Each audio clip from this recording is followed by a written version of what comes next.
علی ظفر صاحب، بڑا آپ لوگوں نے شور مچایا، مسودے کی کاپیاں پھاڑیں، بائیک آؤٹ کیا، حاصل جمع کیا رہا آج کا؟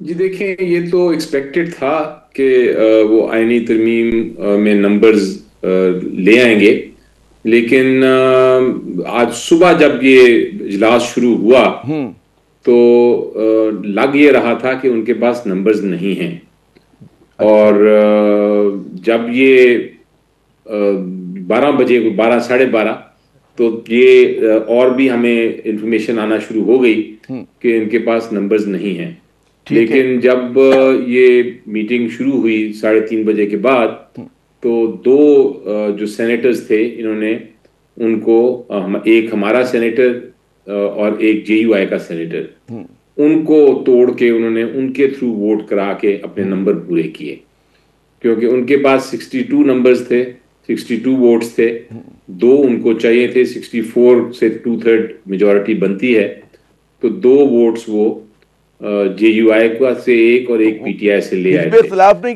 قربانی دی، منظور کروانے میں آپ لوگوں کا بھی ہاتھ ہو گیا؟ جی میں کہہ رہا ہوں قربانی آپ ہی لوگوں نے دی، منظور کروانے میں آپ لوگوں کا بھی ہاتھ ہو گیا نا، آپ کا ایک سینیٹر چلا گیا۔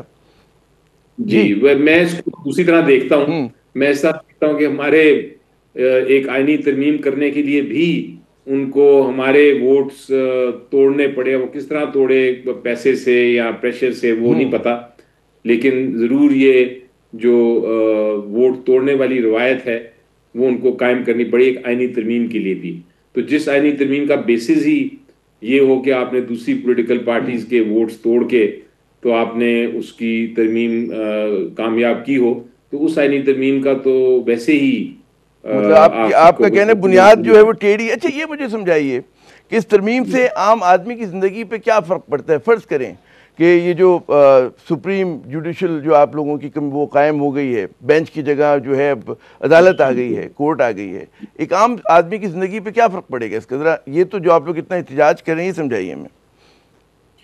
دیکھیں، جب ہم بات کرتے ہیں عدلیہ کی آزادی کی تو یہ ایک شخص کا نہیں ہے، یہ پوری قوم کا مسئلہ بن جاتا ہے، تو اس کو آپ یہ تو نہیں کہہ سکتے کہ عام شہری کو کیا امپیکٹ ہوتا ہے، ڈائریکٹ فائدہ یا نقصان، لیکن ایک ایز اے قوم، ایز اے کلیکٹیو قوم بڑا نقصان ہوتا ہے اگر آپ کا جوڈیشری آزاد نہ ہو۔ اس کا مطلب یہ ہے کہ آپ کے جو میرے اور آپ کے جو حقوق ہیں وہ ہمیں پھر ایک آزاد عدلیہ کے ذریعے نہیں حاصل ہو سکتے۔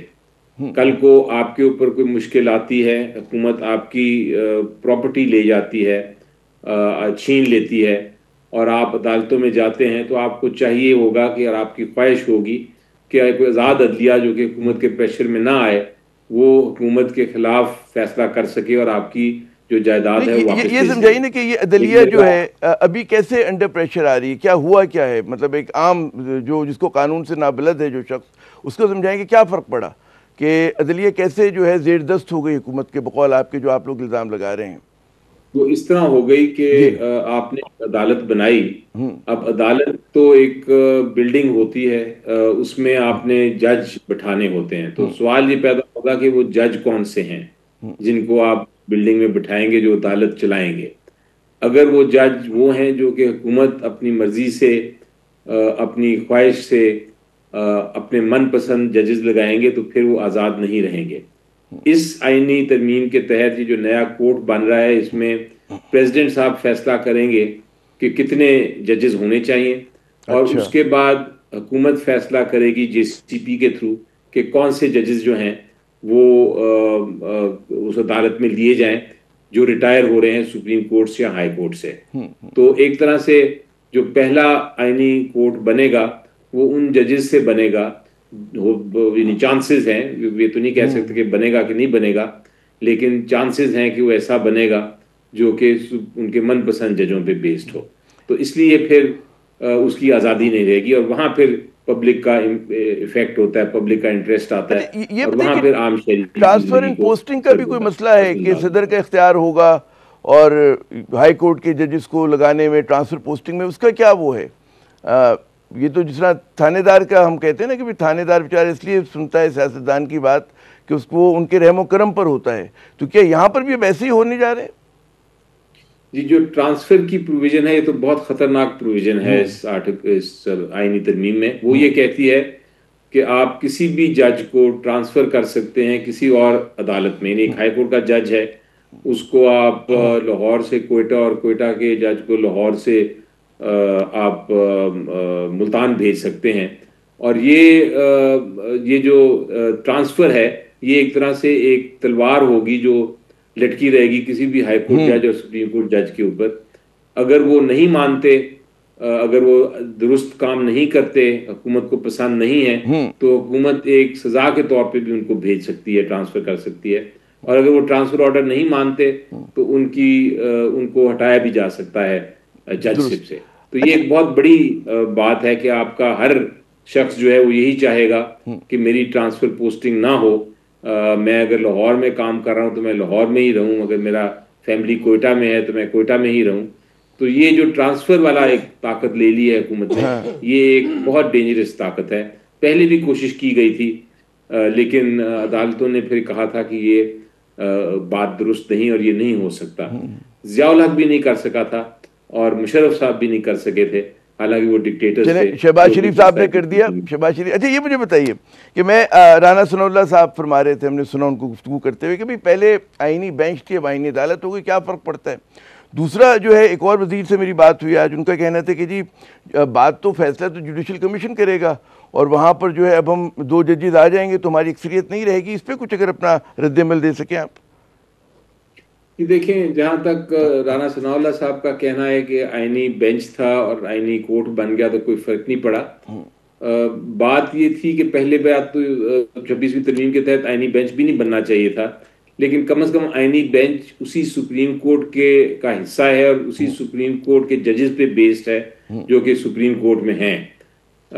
تو اس لیے اس کو آپ ایک لیسر ایول کہہ سکتے تھے.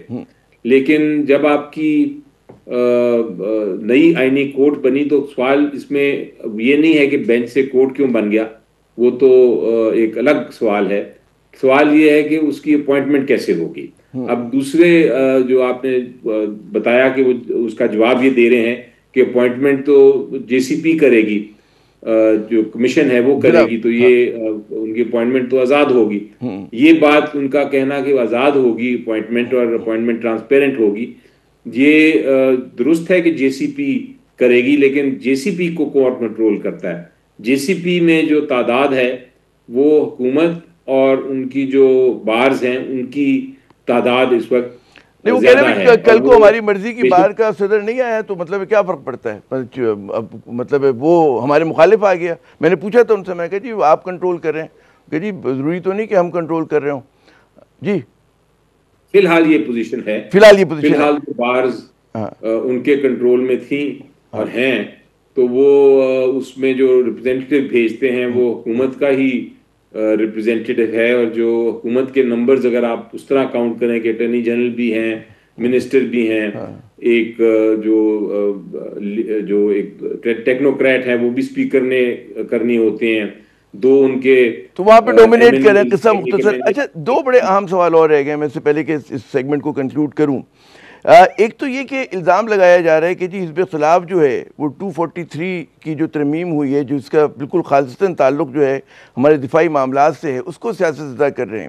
چاہوں گا اس پہ آپ پھر اپنا رد عمل دیں. یہ دیکھیں 243 ابھی سامنے آیا ہے. 243 کے اندر بیسیکلی جو کمانڈ کا سٹرکچر ہے وہ تبدیل کیا گیا ہے. کوئی ریزننگ نہیں دی گئی کہ اس کو کیوں تبدیل کیا گیا ہے، کوئی ایکسپلینیشن نہیں آئی، نہ کسی گورنمنٹ نے ایکسپلین کیا ہے کہ اس کی کیا وجوہات ہیں. ہمارے خیال سے ہم نے تو یہ ایز اے پیکج ٹوٹلی رد کیا ہے. اس پیکج کو اگر ایک ایک شک اٹھا کے دیکھتے تو شاید ہم بات کرتے ان پہ. آپ کے بقول اس پہ صحیح مباحثہ نہیں ہو سکا. میری جو بات ہوئی مطلب ہے گورنمنٹ کے سورسز سے، میں کہا جی جنگ کے اسلوب بدل گئے. آج کی جنگ جو بر صغیر میں لڑی گئی ابھی آپریشن سندور کے زمانے میں، کہ بڑا شارٹ لیوڈ جنگ ہوگی، انٹینس ہوگی، سرحدوں سے شروع نہیں ہوگی، اس میں لوائٹرنگ ایمونیشن ہوگا، اس کے اندر ڈرون ہوں گے. تو اب جنگ کے تقاضے بدل گئے، تو روایتی جنگ نہیں تو اس کا کمانڈ سٹرکچر بھی بدلنا چاہیے. تو وہ تو ہم جیسے صحافیوں کو کہہ رہے ہیں، تو آپ کو تو پتہ ہی ہوگا یہ سب باتیں. دیکھیں اگر یہ ایسی کوئی بات تھی جو ایڈمنسٹریٹو سائٹ پہ ہیں، وہ تو عام قانون کے ذریعے بھی ہو سکتی تھی، اس میں اتنی جلدی آئندی تدبیر کی کیا ضرورت تھی، درست. اور یہ جلد بازی کیوں تھی؟ ہمیں تو یہ پورا مشکوک اس لیے لگتی ہے کہ اس میں اتنی ارجنسی تھی کہ حکومت نے ان کے ایک سینیٹر کی طبیعت خراب ہے، ان کا بھی انتظار نہیں کیا، انہوں نے بالکل اس کو بلڈوز کر کے 2 سینیٹرز ہماری اجلت میں جو ہے اپوزیشن پارٹی سے لنک تو انہوں نے کرا دیا. تو یہ کیا اس میں، اگر آپ خود مجھے جواب شاید دے سکیں کہ جلدی کیا تھی، میں اپنے آپ سے سوال پوچھتا ہوں. ہاں یہ ایک سوال ہے کہ اجلت میں کیوں کیا، بحث مباحثہ ہونا چاہیے تھا. میرا آخری سوال آپ سے کہ آگے کا کیا لاہ عمل ہوگا؟ آپ لوگ ظاہر ہے کہ عددی اعتبار سے قومی اسمبلی میں بھی ظاہر ہے کہ حکومت کو ایک ڈیسائسو جو ہے میجورٹی حاصل ہے، اور 26ویں ترمیم والی مجبوریاں بھی نہیں ہیں، تو آپ آگے کیا کریں گے؟ پارلیمنٹ میں کیا کریں گے؟ پارلیمنٹ سے باہر کیا کریں گے؟ کیا حکمت عملی ہوگی حزب اختلاف کی؟ پارلیمنٹ میں تو دیکھیں ہم نے اپنا رول ادا کرتے رہنا ہے، اور پارلیمنٹ میں ہم جتنا بھی ڈیبیٹ کر سکتے ہیں، لوگوں کو آگاہ کر سکتے ہیں، ہم کرتے رہیں گے. ہم کمیٹیز میں نہیں ہیں اب، تو وہ ہماری وہ فورس تو نہیں رہی جو کمیٹی میں ہوتی ہے، لیکن ہم کم از کم ابھی تک پارلیمنٹ میں تو ہیں، اور پارلیمنٹ میں ہم ڈیبیٹ کر سکتے ہیں. ہم نے آپ دیکھیں کہ جو ڈیبیٹس کی، شاید اس کی وجہ سے وہ جو پہلی کچھ امینڈمنٹس جو پہلا ڈرافٹ تھا، اس میں شاید مزید کچھ امینڈمنٹس انہوں نے کی ہیں. وہ کہہ تو رہے تھے پارلیمنٹ تو چھوڑنے کا ارادہ نہیں آپ لوگوں کا؟ پارلیمنٹ تو چھوڑنے کا ارادہ نہیں؟ بعض لوگ آپ کو انڈیکیٹ کرتے ہیں کہ جی اگلا مرحلہ یہی ہو سکتا ہے. پارلیمنٹ چھوڑنے کا کوئی ارادہ نہیں جی.